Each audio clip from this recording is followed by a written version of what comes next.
Hello everybody, this is Professor West, and in this section we will be talking about digital security, which means ways to protect yourself and your computer online.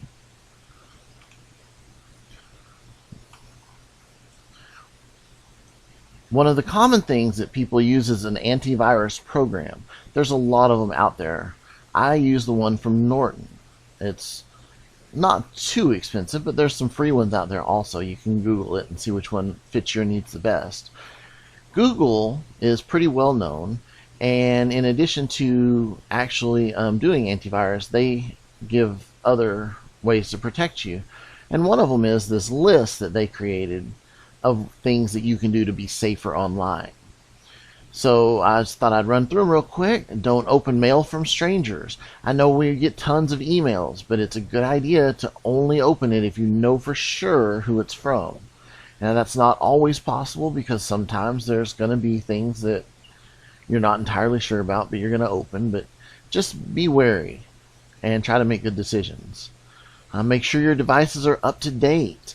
Most items come with updates, and what happens is the companies, well, let's just take Norton for example, they're constantly looking for new viruses, and there's a lot each day that they find. So when they find some new ones, then they add the ability into their program to counteract those viruses, and they release it in an update or a patch. And so when I upload or when I install the new updates, then I'm getting all the protection for all the new stuff they found. Use strong passwords. It's always a good idea to use strong passwords. I recommend at least 10 characters. Use letters and numbers, a combination. Uppercase and lowercase. Use the special characters like exclamation point and the ampersand sign or @ or hashtag or whatever. But, just keep them. Don't make it anything personal. Don't use your birthday or your address or your husband's name or your wife's name or anything like that. Try to keep it something that people would not be able to guess.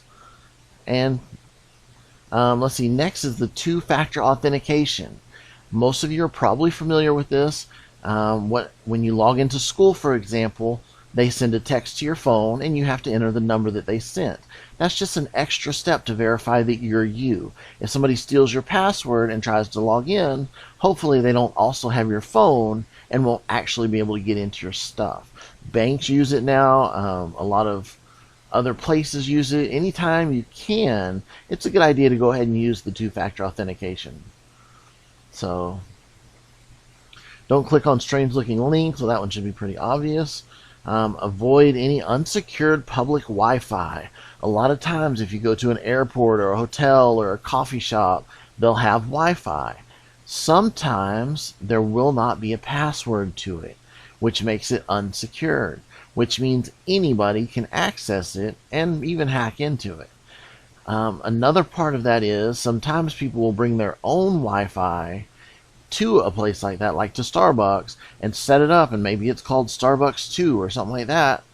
And if you try to connect to it, well, now they're connected directly to your computer. That's very popular to do in hotels, so make sure you ask them which is the proper Wi-Fi and get the password.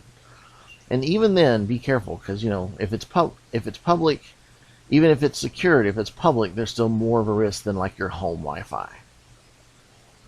Back up your data regularly. I recommend getting a flash drive and maybe even a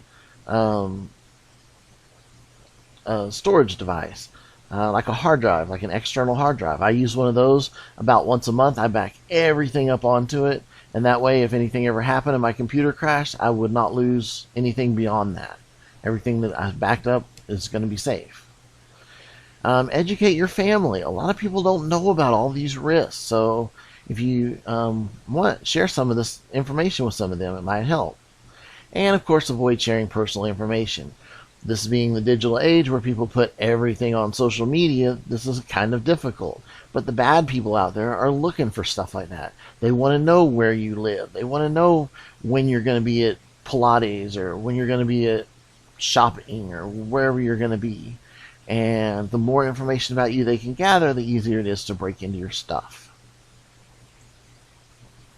Okay, some quick examples of digital security, ways to be secure. Act responsibly when using secure software. Update it frequently. So this is like if you're going to log into your bank regularly on your phone or whatever, update it. It doesn't take but a couple minutes to update it, and then you have all the new security features that they've implemented. Delete messages or attachments from unfamiliar sources. I know it's tempting to click on a picture that says it's a funny picture or whatever, but if you're not completely certain who it's from, don't do it. Don't take that risk. Watch out for friends, families, and coworkers and report anything suspicious. At my work, I get probably 6 or 7 a day that are suspicious. And if there's any that are really suspicious, I'll go ahead and forward them to the IT department. And if they agree they're suspicious, then they'll block it so none of my coworkers get that email from that company or that person or whatever. Use software to block sites that are age inappropriate. Just like we have parental controls on your television to keep your kids from going to adult websites, you can also do stuff on your computer. And it's not just adult themed. You could keep them from logging into your bank, or you could keep them from logging into, pretty much anything. It's all up to you. You can set all this up. And basically all you'd have to do is have a password set up, so when you want to log into it, you just type in that password. But that would keep them from accidentally logging into your bank and spending money or whatever. Sometimes you hear about stuff like that. And last, set up computers to do automatic scans. Mine is set up to scan around 2 o'clock in the morning if my computer's on. And if not, then it's set to scan once a week around like 4 o'clock in the afternoon on, I think, maybe Tuesday, because that's a day where I don't do very much. And it just scans everything and makes sure there's no viruses or anything. So you can set all this up. You can set it up for whatever time you normally have dinner, so that it can do all that in the background while you're doing it. Even if you're on the computer, it still can scan it in the background. So anyway, just be safe and keep this stuff in mind, and I will see you in the next video. Bye, everybody.